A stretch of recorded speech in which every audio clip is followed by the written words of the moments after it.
He called himself a preacher, a man of God, a leader who promised equality, community, and hope.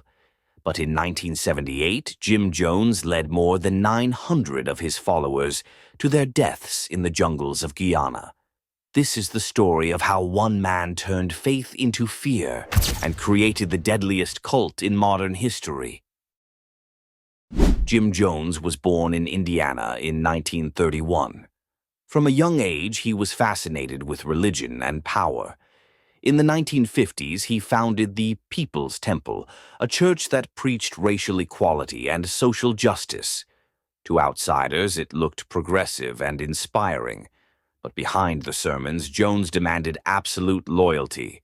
He manipulated followers, convincing them he was not just a preacher, but a prophet. By the 1970s, Jones faced mounting criticism in the U.S., accusations of abuse, brainwashing, and corruption. To escape the pressure, he led his followers deep into the jungles of Guyana, South America, where he built a settlement he called Jonestown. It was supposed to be a paradise. In reality, it was a prison. But no one could have imagined that Jonestown would end in one of the largest mass deaths of the 20th century. Life in Jonestown was harsh. Followers worked long hours, food was scarce, and armed guards kept watch.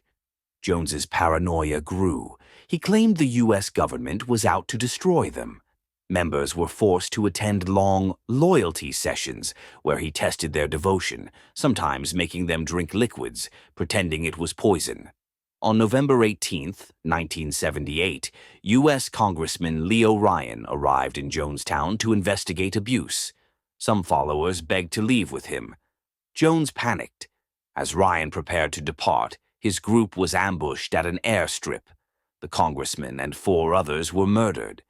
Back in Jonestown, Jim Jones gathered his followers and declared it was time for revolutionary suicide.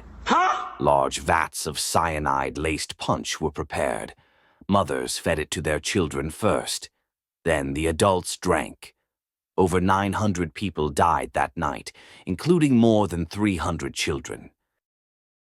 When authorities arrived, they found bodies lying side by side, cups and syringes scattered around them.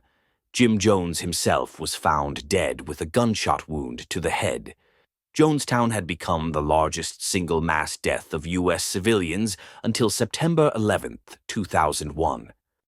The phrase, "drinking the Kool-Aid," comes from Jonestown. But behind that casual phrase lies one of the darkest moments in history, proof of how dangerous blind loyalty can be. And it forces us to ask, what would drive hundreds of people to follow one man to their deaths? If you want to explore more stories of history's darkest figures, subscribe and join me for the next video.